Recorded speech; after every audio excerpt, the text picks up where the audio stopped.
Why is it so hard to let go of someone, even when you know they're not coming back? Why does your mind keep replaying memories you're trying so hard to forget? You delete the photos, remove their number, tell yourself it's over, and yet they're still there, in your thoughts, in the quiet moments, in the pauses between your routines. The truth is, this isn't weakness, it's psychology. And when you understand what's actually happening inside your brain, everything starts to make sense. We grow up believing we need closure to move on, as if one final conversation or one perfect explanation would finally give us peace. But your brain doesn't work that way. There's something called the Zygarnik effect, which shows that the mind tends to hold onto unfinished stories. Anything that feels unresolved becomes an open loop, and your brain doesn't like open loops. So it replays memories, reanalyzes conversations, and searches for hidden meanings that may not even exist. It's not obsession. It's your mind trying to create completion. There's something even deeper happening. When you bond with someone, your brain activates an attachment system. That person becomes associated with safety, comfort,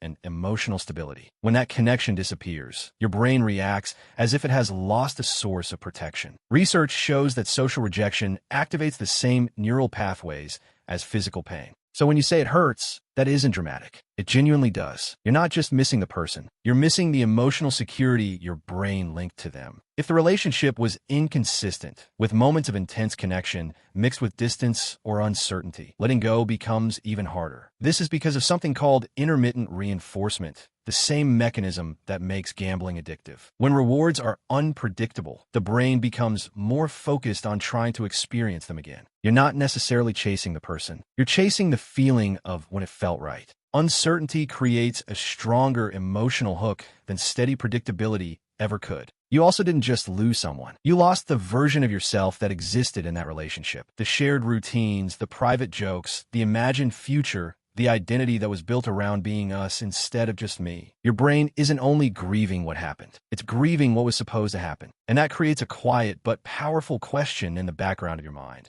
Who am I without this story? Letting go isn't only about releasing a person. It's about rebuilding your identity without them. There's another truth that can be uncomfortable to accept. Your brain prefers familiar pain over unfamiliar freedom. Even if the relationship was imperfect, even if it hurt, it was known. It was predictable. The unknown requires adaptation, growth, and temporary discomfort. And your brain is wired to choose what feels safe, not what leads to long-term growth. So it pulls you back toward what it recognizes, even if that familiarity comes with pain. Another reason it's so hard to let go is because your brain keeps idealizing what you lost. Over time, your mind quietly edits the memories, softening the painful moments and highlighting the ones that felt magical. The arguments fade, the disappointments become blurry, but the good moments stay vivid. This creates a distorted version of the past that feels more perfect than it ever really was. And when you compare your present reality to that idealized memory, the past begins to look like something irreplaceable. But what you're holding on to isn't the relationship as it truly was. It's the version your mind reconstructed to make sense of a loss. So how do you actually let go? First, stop waiting for perfect closure. Sometimes closure isn't something you receive. It's something you decide. Second, separate attachment from love. You can care about someone and still recognize that attachment is what keeps you stuck. And third, begin building a future that isn't emotionally dependent on the past. Not to replace what you had, but to show your brain that safety, meaning, and connection can exist in new forms. If you're struggling to let go, it doesn't mean you're weak. It means your brain formed deep emotional connections and now needs time to reorganize them. That process is uncomfortable, but it's also a sign of healing. Be patient with yourself while your mind adjusts. Detachment isn't instant. It's gradual rewiring. If this video resonated with you, take a moment to like it so more people can find this message. Subscribe to the channel for more psychology-based insights that help you understand your emotions on a deeper level. And in the comments, tell me what you're trying to let go of right now. Sometimes putting it into words is the first real step toward releasing it. I'll see you in the next video.